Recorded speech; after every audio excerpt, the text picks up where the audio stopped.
Yes, mukomeze rero kugira ibihe byiza mwebwe bakunzi ba Bwiza TV, mwamaze gukora subscribe ndetse nawe utarayikora na ukangura kuyikora kugira ngo ujye ubasha kubona amakuru, aho uzajya umenya ibiganiro byinshi bitandukanye, aho uzajya ubibonera amakuru atandukanye. Indi nkuru rero tugiye kubagezaho ni inkuru nayo ivuga ngo igihe kirageze ngo u Rwanda rumurikira isi abiyitaga abahanuzi bamware.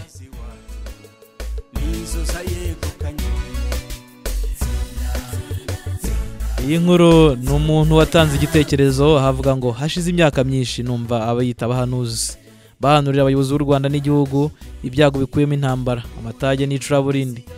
Sanga ari igihe kigeze kugira ngo ibyo binyoma bibure intebe. Ibinyoma bibure intebe. Abangaga u Rwanda n'abitaga abahanuzi bibi bamware.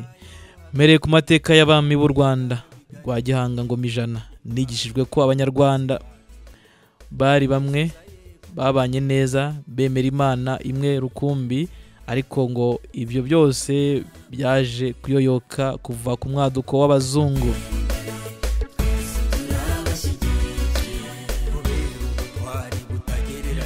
Kubw'inyungu zo gutanya abanyarwanda bagamije kubategeka n'inka nk'inka, ngo abazungu ibintu babateyemo imbuto y'umwiryane rishingiye ivangura, maze ibyara umwe bihinduka amatage.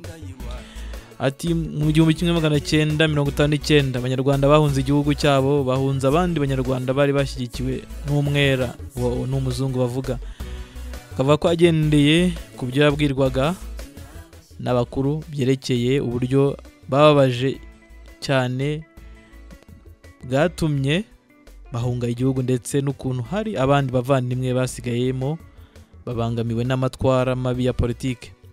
Maze kumva uko urugamba rwo mu 1990 rutangiye, ngo byamubereye ikimenyetso gikomeye kimeza ko hari impinduka nziza ndetse n'u Rwanda ruzamurika. Uwo ni umwanditsi wanditse iyi nkuru ari kuvuga igitekerezo cye.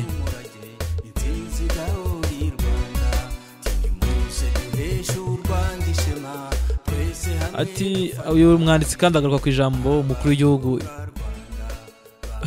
avuga ati ijambo igitangaza igihugu runaka byakoresheje bwa mbere nyuma y'intambara y'isi ya kabiri, ubwo abadage bakoresheje imbaraga zidasanzwe mu kongera kubaka ibihugu byabo, cyitwa le miracle allemand. Nyuma yaho ngo gisenywa bikomeye n'ibihugu bya Amerika n'Ubufaransa, Ubwongereza ndetse n'Uburusiya. Ati kongera kugarura isura y'u Rwanda byatwaye imbaraga nyinshi, ubushake bwiza ku ruhande rw'abayobozi ndetse n'abaturage muri rusange, kugira ngo igihugu cyongere kigarure isura, kuko Loni yigeze gutekereza ko cyakurwa ku rutonde rw'ibindi bihugu. Ati kuba u Rwanda rukomeje kuba intangarugero mu rwego mpuzamahanga, bakaza kurwigiraho byinshi, ntibikuraho ko rufite ibibazo, ariko nanone rufite n'Imana. Ati iyo Mana y'u Rwanda yirirwa ahandi ikarutahamo, niyo yahisemo abazaruyobora ndetse bakazarumurikira iyi si yose.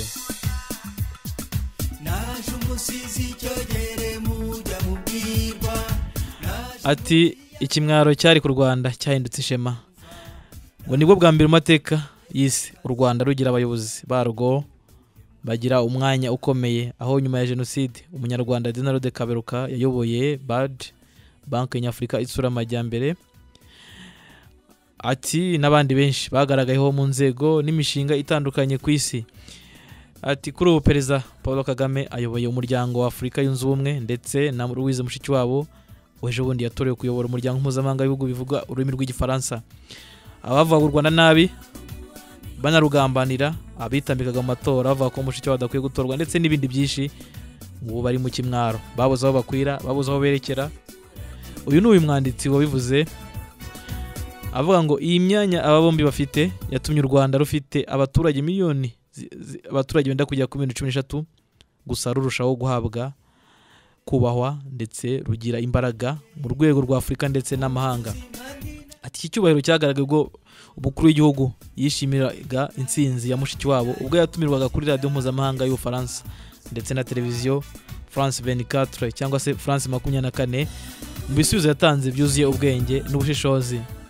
Ati muri iki kiganiro yabajijwe niba yatungwe no gutorwa kwa Louise Mushikiwabo kuri uyu mwanya, Kagame yagize ati kuri jewe nta gitangaza kirimo kuko mu Rwanda kuri ubu tumenyereye kubona ibintu bidashoboka bibaho cyangwa no kubona ibyo abandi badatekerezaga bibaho. Ibyo ni igice cy'amateka yacu. Ubona umukuru w'igihugu rero wasubizaga abanyamakuru bari bamubajije icyo ngerageje ngo icyo umwanditsi yagerageje gusesengura imikorere, icyerekezo n'imigambi n'ibyifuzo bya perezida w'u Rwanda by'umwihariko ndetse na Afurika muri rusange, ngo hari amatora runaka, hari amanota runaka yamugenera. Avuze ngo hari amanota yamugenera ku ijana. Ati mu biganiro ajyana n'itangazamakuru mpuzamahanga igihe cyose agerageza kwerekana ubwenge budasanzwe kandi nzi neza ko butangwa n'Imana kugira ngo mumurikire nyirabwo n'abandi. Ati mu bumenyi bw'abantu biragoye kumva uburyo u Rwanda rwayobora isi, ariko ku bwenge bw'Imana uwa mbere ashobora kuba uwa nyuma ndetse n'uwa nyuma akaba uwa mbere. Uwo nuri kuvuga uburyo u Rwanda rushobora kumurikira isi ndetse u Rwanda rugiye kuzamurikira amahanga, abantu bakumirwa aho babandi ngo barutukaga, babandi barwifurizaga ibi bari mu kimwaro, nk'uko iyi nkuru nyine tutangira yagiye ivuga. Uyu mwanditsi kandi aravuga ngo ndizera ko mu myaka myinshi iri imbere, mu gihe ngo atazi, ngo umwana w'umunyarwanda azubahiriza indangagaciro z'umuco gakondo, azaba indorerwamo ndetse n'umusemburo ukwirakwizwa kubw'ubwenge ku bantu babwifuza. Mukomeze rero kugira ibihe byiza. Uyu yari umwanditsi w'ikinyamakuru bwiza.com wibera i Huye, wanditse avuga ko u Rwanda rugiye kumurika abarwifurizaga ibibi bagakorwa n'ikimwaro.